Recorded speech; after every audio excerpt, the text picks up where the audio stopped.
Hello student. तो चलिए आज की इस वीडियो में क्लास 11th मैथ की एक्सरसाइज 1E देखते हैं। पढ़ते हैं। पहला क्वेश्चन क्या कह रहा है एक्सरसाइज का, हमसे कह रहा है निम्न संक्रियाओं को वेन आरेख से प्रकट करो। ठीक है, यहाँ क्वेश्चन नंबर 1 से लेकर क्वेश्चन नंबर 4 तक और कुछ क्वेश्चंस में आपको वेन आरेख पढ़ना है। टॉपिक है हमारा वेन आरेख। कुछ नहीं होता, काफ़ी सिंपल होता है। चलिए मैं आपको दिखाता हूँ आपको करना क्या है। सीधा आपको मैं ये क्वेश्चन सॉल्व कराऊंगा और इसी क्वेश्चन से जितने क्वेश्चंस में भी आपको वेन आरेख के बारे में दिया हुआ है, सिर्फ इतने से ही आपको पूरा वेन आरेख का टॉपिक क्लियर हो जाएगा। बहुत सिंपल होता है। चलिए पहले तो आपको दिखाता हूँ। तो देखिए वेन आरेख में जो हम समुच्चयों को पढ़ते हुए आ रहे हैं अभी तक, जैसे समुच्चय, समुच्चय का योग, उपसमुच्चय, समुच्चयों का सम्मिलन, सर्वनिष्ठ, या इंग्लिश में बोले तो यूनियन, इंटरसेक्शन, बस जो चीज़, या फिर हम जो समुच्चयों का अंतर यानी माइनस पढ़ा था हमने, a minus B, X minus Y, तो बस जो चीज़ हमने अभी तक पढ़ी है उसको चित्रित करना है। मतलब उसको हम डायग्राम के रूप में इस एक्सरसाइज में बनाएंगे। सेम वही चीज़ है, बस जो चीज़ हमने अभी तक पढ़ी है उसको हमें यहाँ पर डायग्राम बनाना है उसी चीज़ का। तो देखिए जैसे कि पहला क्वेश्चन हमसे क्या कह रहा है, ए यूनियन ब्रैकेट में बी इंटरसेक्शन सी। तो हम सबसे पहले क्या करते हैं, हम ब्रैकेट की चीज़ हल करते हैं, बी इंटरसेक्शन सी। तो अब हम आपको दिखाते हैं वेन आरेख बनाते कैसे हैं। तो ये जो डायग्राम हमारा बना हुआ है इसको बोलते हैं वेन आरेख। करना क्या होता है, आपको सबसे पहले एक चतुर्भुज बनाना है। उसके अंदर जितने आपको समुच्चय दिए हुए हैं क्वेश्चन में, जैसे यहाँ पर 3 समुच्चय दिए हुए हैं ए बी सी, तो आपको 3 वृत्त बनाने हैं। अगर आपको 2 समुच्चय दे तो आपको 2 वृत्त बनाने हैं। ठीक है, और बस ध्यान इतना रखना है कि प्रत्येक वृत्त एक दूसरे को काटना चाहिए। यदि 2 वृत्त बनाते हैं तो दोनों वृत्त एक दूसरे को काटे। अगर 3 वृत्त बनाए तो तीनों वृत्त एक दूसरे को काटने चाहिए। ठीक है, बस इतनी चीज़ आपको वेन आरेख के डायग्राम में ध्यान में रखनी है। तो आई होप आपको ये डायग्राम तो समझ में आ गया होगा। ये आप अपने देखिए, मुझसे जितना बना मैंने उतना अच्छे से बनाने की कोशिश की। अब ये डायग्राम आप लोग खुद से, चाहे प्रकाल की सहायता से, स्केल की सहायता से और क्लियर डायग्राम बना सकते हैं। मैंने ये हाथों से बनाया तो जैसे बने वैसे मैंने बना ली। ठीक है, अब देखिए मैं आपको समझाऊंगा, एक एक चीज़ आपको ध्यान से समझनी है, पूरा वेन आरेख का टॉपिक क्लियर होगा। देखिए सबसे पहले ये जो स्क्वायर है ये हमारा होता है यू। यू आपका क्या होता है, समष्टीय समुच्चय। समष्टीय समुच्चय का मतलब ए बी और सी जिसके उप समुच्चय हों, यानी कि ए बी सी के जिसके अंग होते हैं। तो U के अंदर हमने ए बी सी बनाए हुए हैं। ठीक है, तो यहाँ पर यही चीज़ दर्शा रही है कि अब ये जो 3 वृत्त हैं ये हमारे हो जाते हैं ए बी सी। तो हम यही कहते हैं ना कि ए बी सी जिसके अवयव, जिस समुच्चय के अवयव हों उसे हम समष्टीय समुच्चय कहते हैं।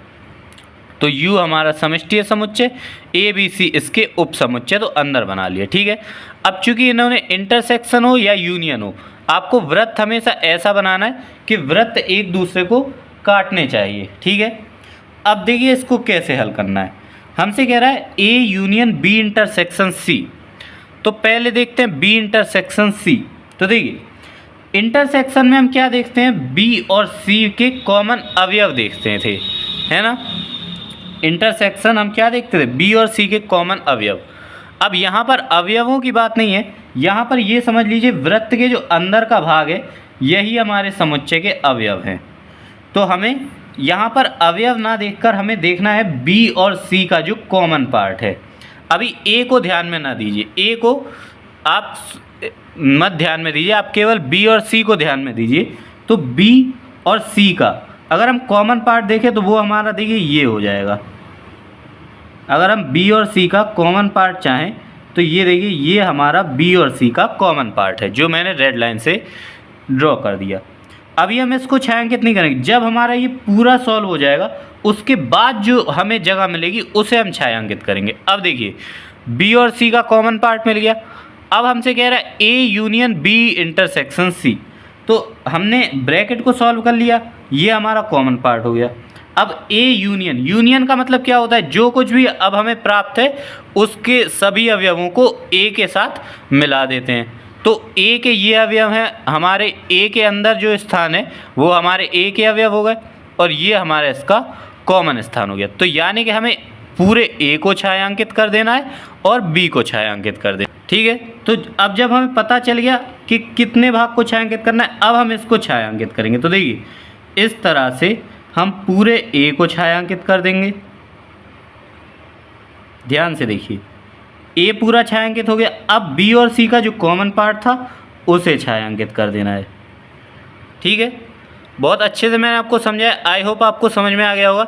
नहीं आया हो आगे और देखिए आपको समझ में आ जाएगा। अगले में हमसे कह रहा है A intersection B union C. अब देखिए ये हमारा यू हो गया, ये हमारा ए हो गया, ये बी और ये सी। पहले हम बी यूनियन सी देखें तो बी हमारा ये, सी हमारा ये। यूनियन का मतलब सारे अवयवों को मिला देना, मतलब हमें पूरे बी और सी को छायांकित करना है, ठीक है। अब देखिए ए इंटरसेक्शन, यानी कि ए का बी और सी के साथ जो कॉमन पार्ट होगा, तो कॉमन पार्ट हमारा क्या होगा, यहाँ से लेकर ये इतना पार्ट हमारा कॉमन होगा, ठीक है। तो मतलब हमें इसको और इस पूरे भाग को छायांकित करना है, ठीक है।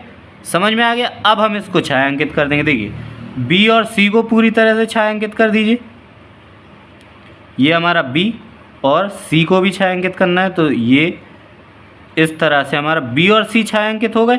अब इस कॉमन पार्ट को छायांकित कर दीजिए, ठीक है। तो इस तरह से आपको इसको करना है, और थोड़ा कर दीजिए, अच्छे से छायांकित कीजिएगा। आप चाहें तो स्केल से सीधी लाइन खींचकर अच्छे से क्लियरली छायांकित करें, जिससे ये थोड़ा और अट्रैक्टिव दिखेगा, ठीक है। तीसरे में देखिए, आई होप आपको समझ में आ रहा होगा। अब तीसरे में देखिए हमसे कह रहा है ए इंटरसेक्शन बी, फिर बाहर है यूनियन सी। तो पहले हम ब्रैकेट को हल करते हैं। ए इंटरसेक्शन बी हमारा क्या होगा, ए और बी का कॉमन पार्ट। अब ए और बी का कॉमन पार्ट हमारा क्या होगा, वो होगा हमारा ये, ठीक है। और यूनियन सी, तो सी को हमें पूरे को ले लेना है। तो हमारा कैसे बनेगा, हमें पूरे सी को छायांकित कर देना है कुछ इस तरह से, ठीक है। और हमें इस कॉमन पार्ट को छायांकित कर देना है, ठीक है। अब अगला देखिए, अगले में हमसे कह रहा है A union B intersection C. तो पहले हमें ए और बी को पूरी तरह से छायांकित करना है और फिर उनका सी के साथ जो कॉमन पार्ट होगा उसको छायांकित करना है। तो ए और बी हमारे पूरे हो जाएंगे, सी के साथ कॉमन पार्ट हमारा ये और ये, ठीक है। आई होप आपको समझ में आ गया होगा। बस इसको हमें छायांकित कर देना है,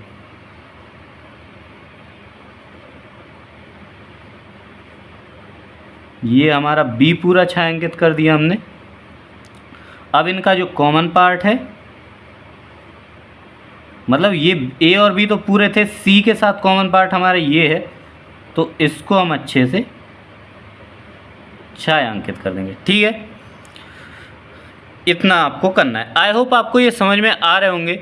ना आए हो तो आप एक बार वीडियो को रिप्ले करके दोबारा से अच्छे से समझिए, बहुत आसान टॉपिक है, आपको कुछ भी प्रॉब्लम नहीं होगी। पहले सवाल में केवल आपसे यूनियन और इंटरसेक्शन के बारे में ही पूछा है, तो वही आपको समझना है। देखिए अगले में हमसे कह रहा है A intersection B intersection A intersection C. अब मैं क्यों कहता हूँ आपसे कि एंड में छायांकित कीजिए, क्योंकि हमें सबसे कॉमन पार्ट को छायांकित करना होता है। जैसे यहाँ पर हमें सबसे कॉमन पार्ट देखना पड़ेगा। तो पहले देखिए ए इंटरसेक्शन बी, यहाँ पर हमारा यू ए बी सी को देखो, तो ए इंटरसेक्शन बी हमारा क्या होगा, ए इंटरसेक्शन बी हमारा ये होगा। क्यों, ये हमारा ए का पार्ट इतना और बी का इतना, तो कॉमन पार्ट हमारा ये, तो ए इंटरसेक्शन बी ये हो गया। ए इंटरसेक्शन सी हमारा क्या होगा, ए और सी में कॉमन पार्ट हमारा ये होगा, ठीक है। अब ये हमसे कह रहे हैं कि इनका भी इंटरसेक्शन, तो इन दोनों को अगर हम पूरे को मिलाएं तो इसका कॉमन पार्ट क्या बनेगा, तो यही हमारा ये पूरा कॉमन पार्ट हो जाएगा। ठीक है, इनका ए और बी का कॉमन पार्ट इतना और ए और सी का इतना, तो हमें इस पूरे भाग को छायांकित कर देना है। ठीक है, बस इतना ही आपको करना था। इस तरह से आपका क्वेश्चन नंबर 1 में आपको वेन आरेख बनाना है। आई होप आपको वेन आरेख में यूनियन और इंटरसेक्शन की बातें समझ में आ गई होंगी। अब अगले क्वेश्चन में हम माइनस समझेंगे। देखिए क्वेश्चन नंबर 2 में हमसे कह रहा है वेन आरेख से सिद्ध करो A union B minus A intersection B बराबर A minus B union B minus A.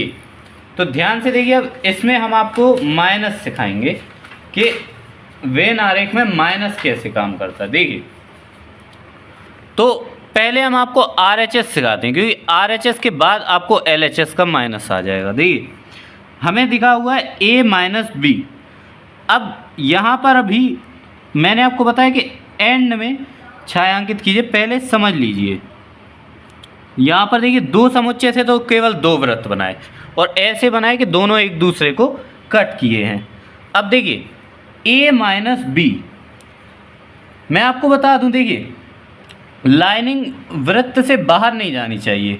Lining वृत्त से बाहर तब जाएगी जब कभी समुच्चय में डैश लगाओ। ये आपको आगे के अगले सवाल में समझ में आएगा। अभी देखिए कह रहा है हमसे A माइनस बी, तो A माइनस बी का मतलब क्या है। देखिए हम समुच्चय में क्या करते थे, हम ये देखते थे कि B का कौन सा अवयव A में है उसे हटा देते थे। यहाँ पर आपको कुछ नहीं करना है, केवल चित्र में B को हटा देना है। मतलब जो चीज़ माइनस कर रहे हैं उसको हटाकर बाकी जो समुच्चय दिया है उसको छायांकित करना है। जैसे लिखा हुआ है A माइनस बी, तो यूँ समझ लीजिए B को हटाकर जितना भाग बचे उसको छायांकित करना है A को। ठीक है, लेकिन अभी मैं कर नहीं रहा हूँ, पहले पूरा देख लेंगे। A माइनस बी का मतलब हमारा ये इतना पार्ट जो A है हमारा, इसको छायांकित कर दिया। यूनियन B माइनस ए, B माइनस ए का मतलब ये जो पूरा A है इसको हटा दिया, और जो B हमारा बचा इतना पार्ट, इसको छायांकित कर दिया। ठीक है, अब यूनियन का मतलब 2 भाग मिले, दोनों भागों को मिला देना है। तो अब आपको समझ में आया हमारा कितना भाग छायांकित हुआ। हमारा ये जो भाग बचा है ये छोड़कर ये वृत्त हमारा छायांकित हुआ और ये वृत्त हमारा छायांकित हुआ। ठीक है, तो हम इसको छायांकित कर देते हैं। तो देख लीजिए इस तरह से। तो आई होप आपको माइनस समझ में आ गया होगा। माइनस का मतलब कुछ नहीं, जितना पार्ट होता है जो चीज़ माइनस में लिखी है, जैसे A माइनस बी, तो A को छायांकित करना है, पूरा B हटा देना है। तो पूरा B कैसे हटेगा, इतना पूरा भाग हट गया। ठीक है, यूनियन B माइनस ए मतलब B को छायांकित करना है, पूरे A को हटा देना है। तो अब जब हमने इनका यूनियन बनाया तो ये भाग हमारा खाली रह गया, क्योंकि देखिए B हटाया तो इतना भाग पूरा हटा, A हटाया तो इतना भाग पूरा हटा। ठीक है, तो जो बचा भाग था वो हमारा इतना वृत्त था और इतना भाग था, और यूनियन में बस जो बचे हुए भाग थे उनको हमने इकट्ठा छायांकित कर दिया। ठीक है, तो इस तरह से ये होगा। अब जैसा ये है वैसा ये आएगा, क्यों, क्योंकि हमें सिद्ध करना है। ठीक है, तो जानबूझकर नहीं, मैं आपको बता देता हूँ। लिखा हुआ है A union B. A union B का मतलब ये पूरा वृत्त के अंदर का पूरा भाग छायांकित हो रहा है। Minus A intersection B. A intersection B मतलब A और B का कॉमन पार्ट। तो A और B का कॉमन पार्ट जो है वो हमारा ये है। अब मैंने आपको बताया माइनस में जो चीज़ माइनस हो रही है उसको छोड़ देना है, बाकी को छायांकित करना है। तो A इंटरसेक्शन B को छोड़ देना है, बाकी जितना भाग बच रहा है उसे छायांकित कर देना है। ठीक है, देख लीजिए इतना भाग छोड़ दिया, बाकी पूरे को छायांकित कर दिया। तो देख सकते हैं सेम टू सेम चित्र है, यानी कि हमारा ये प्रूव हो गया। ठीक है, अब अगला देखिए क्वेश्चन नंबर 3 में हमसे कह रहा है यदि A dash B dash C dash क्रमशः A B C के पूरक समुच्चय हों तो सिद्ध कीजिए A union B union C का होल डैश बराबर A dash union B dash A dash intersection B dash intersection C dash. तो अब देखिए डैश आ गया, तो यानी कि अब हमारा जो छायांकित भाग होगा वो U में होगा। यानी कि वृत्त से बाहर आ सकता है। जब तक डैश ना लगाओ तब तक हमारा छायांकित भाग वृत्त से बाहर नहीं जाता, ठीक है। अब डैश लगाए मतलब हमारा छायांकित भाग वृत्त के बाहर जाएगा, ठीक है। ध्यान से समझिए कैसे करना है। हमें दिया हुआ है A union B union C. पहले तो ये देखो A union B union C कह रहा है, तो हम किन को छायांकित कर सकते हैं? हम पूरे ए को, पूरे बी को, पूरे सी को, यानी जितना भी वृत्त है हमारा उन सबको छायांकित कर सकते हैं A union B union C से। अब डैश का मतलब होता है कि बस उतने ही भाग को छोड़ देना है। तो यानी कि हम इन वृत्तों को छायांकित कर सकते हैं A union B union C में। तो बस इतने ही भाग को छोड़कर बाकी भाग को छायांकित करना है, यानी हमें इन वृत्तों को छोड़कर केवल इस यू को यानी इस स्क्वायर को छायांकित कर देना है। देख लीजिए कुछ इस तरह से, मैंने वृत्तों को बिल्कुल भी छायांकित नहीं किया, केवल स्क्वायर को छायांकित किया। अब चूँकि हमें क्वेश्चन नंबर 3 में भी प्रूव करना है तो इसका भी सेम ऐसा ही चित्र बनेगा, लेकिन कैसे बनेगा वो मैं आपको एक्सप्लेन कर देता हूँ। देखिए ए डैश का मतलब हमें ए को छोड़ देना है, बाकी पूरे भाग को छायांकित करना है। क्योंकि ए लिखा होता तो हम ए को छायांकित करते, डैश का मतलब बस ए को छायांकित नहीं करना है, ठीक है। तो ए डैश को छोड़ दिया, ए को छोड़ दिया, बाकी सबको छायांकित कर दिया। बी डैश का मतलब बी को छोड़ दिया, बाकी सबको छायांकित कर दिया। सी डैश का मतलब सी को छोड़ दिया, बाकी सबको छायांकित कर दिया। अब इंटरसेक्शन का मतलब इन सभी का कॉमन पार्ट ले लिया। तो हमने देखा कि ए को छोड़कर पूरे को छायांकित किया, क्योंकि डैश लगाए तो बाहर स्क्वायर के बाहर छायांकित भाग आएगा। और बी को छोड़कर पूरे को छायांकित किया और सी को छोड़कर पूरे को छायांकित किया। तो कॉमन पार्ट क्या बना? कॉमन पार्ट हमारा ये बना कि इन तीनों वृत्तों के बाहर जो जितना भी भाग यू का है ये हमारा कॉमन पार्ट है। तो इस तरह से हम केवल और केवल बाहर के भाग को छायांकित करेंगे, ठीक है। देख लीजिए इस तरह से मैं इसको छायांकित कर दे रहा हूँ। आप चाहें तो स्केल से क्लियरली इसको छायांकित कर सकते हैं, ठीक है। तो इस तरह से देखिए अब सेम चित्र होगा, यानी कि ये हमारा प्रूव हो गया।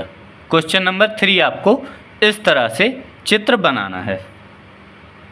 अब क्वेश्चन नंबर 4 देख लीजिए, आज का लास्ट क्वेश्चन। कह रहा है पी और क्यू दो समुच्चय हैं। तो ए में हमसे कह रहा है पी और क्यू के संबंधों को प्रकट करने वाली आकृति बनाओ और पी यूनियन क्यू का डैश को छायांकित करो, मतलब व्यंजक चित्र बनाना है। दूसरे में हमसे कह रहा है P dash union Q intersection Q dash को छायांकित करो। और सी में हमसे कह रहा है पी यूनियन क्यू का होल डैश और P dash intersection Q dash के संबंध को लिखो, ठीक है। तो देखिए ये हमने क्वेश्चन का चित्र हमने क्वेश्चन के लिए बना लिया। ये हमारा फर्स्ट पार्ट, ये सेकंड पार्ट, ये थर्ड पार्ट। अब हम इसको उल्टा सॉल्व करेंगे। देखिए पहले मैं आपको थर्ड पार्ट बताऊंगा, उसी से आपका सेकंड पार्ट सॉल्व होगा, उसी से फर्स्ट सॉल्व हो जाएगा। कैसे? देखिए हमसे कह रहा है पी यूनियन क्यू का होल डैश और P dash intersection Q dash के संबंध को बताओ। तो एक सूत्र मैं आपको बता दूं, P dash intersection Q dash बराबर होता है 1 माइनस पी यूनियन क्यू के बराबर, ठीक है। डैश नहीं लिखा है, P dash intersection Q dash बराबर होता है 1 माइनस पी यूनियन क्यू। और इसी को हम लिख सकते हैं पी यूनियन क्यू का होल डैश। जब हम 1 में से माइनस करते हैं तो हम इसे पी यूनियन क्यू का होल डैश लिख सकते हैं, ठीक है। तो ये हो गया हमारा संबंध और हमारा थर्ड का आंसर, ठीक है। अच्छा आप यहाँ पर चाहें तो n लिख सकते हैं, ठीक है। आप इनमें n लिख सकते हैं और लास्ट में भी आप इसको चाहें तो n लिख सकते हैं और नहीं तो ऐसे ही आंसर कर दीजिए, ठीक है। अब देखिए P dash intersection Q dash बराबर हो गया पी यूनियन क्यू का होल डैश। तो यहाँ पर हमें निकालना है, तो यहाँ पर मैं यही लिख दे रहा हूँ। अब मैंने क्यों लिखा? क्योंकि फर्स्ट पार्ट में हमें यही निकालना है, पी यूनियन क्यू का होल डैश निकालना है बस। तो हमें इसी को एक ही चित्र बनाना पड़ेगा। तो देखिए पी यूनियन क्यू का मतलब, सॉरी यहाँ पर मैंने ए भी लिख दिया, जो समुच्चय है वही नाम लिखेंगे। पी यूनियन क्यू देख लो, पी यूनियन क्यू का मतलब पूरे पी को पूरे क्यू को मतलब पूरे वृत्ताकार भाग को छायत कर सकते हैं, लेकिन डैश लगाए तो बस उसी भाग को छायत ना करके जो बचा हुआ है यानी जो इस स्क्वायर को हमें छायत कर देना है। अच्छे से कर लीजिए।